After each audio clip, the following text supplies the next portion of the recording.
Pemirsa, masa dari ke masa, Indonesia terus mengalami perubahan tatanan politik mulai dari Orde Lama, Orde Baru, hingga reformasi. Hal tersebut juga ditandai muncul dan tenggelamnya sejumlah partai politik hingga saat ini.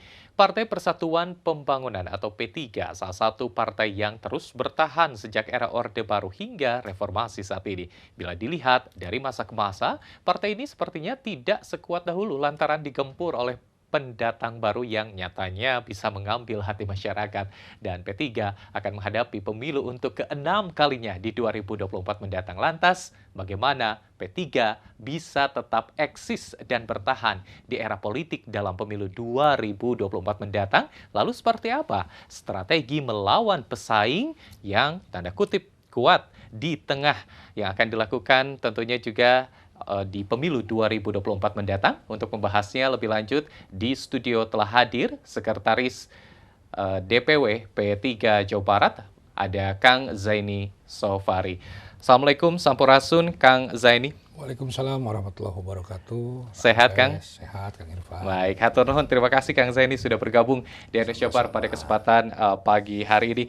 Kita melihat tentunya P3 yang menjadi partai yang cukup lama ya, tentunya eksis di era demokrasi hingga saat ini tentunya juga dan juga kalau kita melihat negara ini terbilang kan negara yang demokratis jika melihat dari jumlah partai politiknya. Nah, sekarang kan partai-partai baru nih bermunculan. Sementara P3 ini kalau kita lihat tampaknya kalah saing, tapi kenapa kok masih bisa tetap eksis? Apa yang menjadi penyebab ataupun juga dasar P3 ini eksis hingga saat ini, Kang? Ya, jadi ada sisi ruang yang memang mungkin banyak orang tidak banyak ketahui. Kalau P3 memang partai lama, 5 Januari 1973, dilanjutkan juga kita memiliki akar tradisi sesungguhnya yang sangat kuat gitu. Sehingga secara basis ideologis P3 masih bisa bertahan, masih tetap ada, sehingga dari pundi-pundi ideologis itu P3 masih tetap bisa bertahan sampai hari ini. Gitu. Oke, dan melihat seperti apa bermunculannya partai-partai baru, tetapi P3 ini juga tidak lekang dimakan waktu dan bahkan tak gentar nih, Pak. Ya, karena tentunya setiap kepengurusan, baik di pusat, provinsi, daerah, bahkan sampai ke tingkat desa, ranting kita menyebutnya, kita masih tetap terjaga, ada gitu, sehingga ruh yang memang sejak lama The Founding Father P3 hadirkan sampai saat ini masih kita gunakan, gitu. Sehingga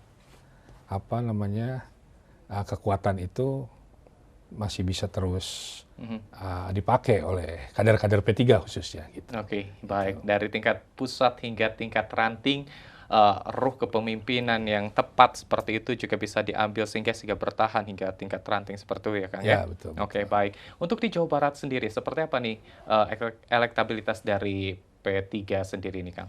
Ya, di masa kemarin, di pemilu yang lalu, khususnya Pilgub, kita kan menghantarkan kader kita, Pak Uruzanul Ulum, jadi Wagub, dan kita sebagai pengusung calon Pilgub dengan raihan suara terbesar gitu. Namun di pemilu 2019 kita mengalami sedikit drop karena pada waktu itu ada persoalan, akhirnya agak terjun bebas tuh. Tapi insya Allah hari ini kita sudah siap menyambut 14 Februari 2004 gitu. Kader-kader sudah bekerja, siap-siap terus, bahu-membahu, saling membesarkan gitu. Mudah-mudahan hasilnya bisa optimal, bisa lebih baik, bisa lebih bagus, suaranya tinggi, kursinya besar. Oke. Gitu. Sudah siap. Lantas target yang ditetapkan untuk pemilu 2024 seperti apa? Target maksimal kita 12 kursi. 12 kursi di Jabar. Ya, sedangkan target optimal kita 9. Gitu. Oke.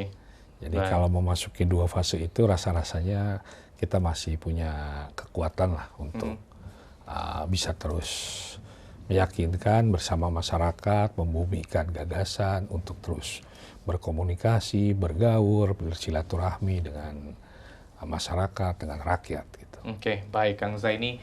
Ini optimis 12 kursi ini bisa diraih ya, Kang ya, Ya, di Jawa Barat atau tadi minimalnya 9 ya ya. untuk raihan kursi. Tapi kalau melihat dari target yang sudah ditetapkan ini, di daerah mana saja yang memang menjadi lumbung bagi suara P3 di Jawa Barat?